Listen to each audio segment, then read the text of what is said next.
So how do we import an AutoCAD DWG file into a Rhino 3DM file? Now there are two ways we can go about this. We can either press import, press enter, and find our file and press open. And that'll work if you're, say, working on a software like 12D Synergy or ACC.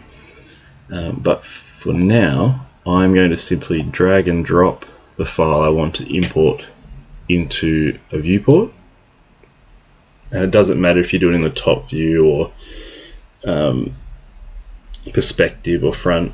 The only thing you want to make sure is that your C plane is set to world top, the default.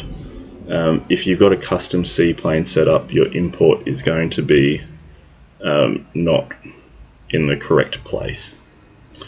And whichever import method you choose, whether you type import into the command line or you drag and drop, you're going to get this file options dialog box here. Now let's go through what each of these do. So open file, that's going to create a new file with the AutoCAD geometry, and it means it will overwrite what's in your current Rhino file. So you want to make sure you've got it saved, or you're happy to lose what you've currently got in there. Insert file is going to insert the AutoCAD DWG geometry as a block reference. Similarly, you would expect as a block reference behaves as a block in AutoCAD. Import, which is the most common one and the one I use often, that simply imports the geometry as it is in AutoCAD into your Rhino file, and as if the geometry was created in here, it'll behave that way. Now attach file, that's going to create an external reference of the DWG file in your Rhino model, and you can control that, update that reference and refresh it, etc., as you would in AutoCAD. But for now, I'm just going to press import. Okay. And then we get the DWG DXF import options dialog box.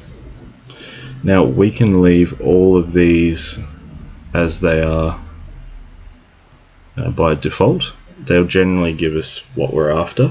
The only thing we need to ensure is that our model units and layout units are correct. So we want to make sure that our DWG file that we're importing is the same units as our current Rhino file. If they're not, you're going to get obscured and incorrect scales of your geometry. So I'm happy with centimeters for this model, so I'm just going to import it. And it's a bit far away, so I will zoom extents, and there we can see that my geometry and my dimensions have all come in how I'd like them. You can see that this table here, that's a block instance as it was in AutoCAD. Same with the couch, the bed, etc. I've got some dimensions here, and that's all come in how I'd expect. The hatches are as we'd expect. Yep, you can see zigzag hatch. And that is how you import an AutoCAD DWG file into Rhino. Thank you for watching. If you liked the video, please subscribe, drop a comment, leave a like. Really appreciate it.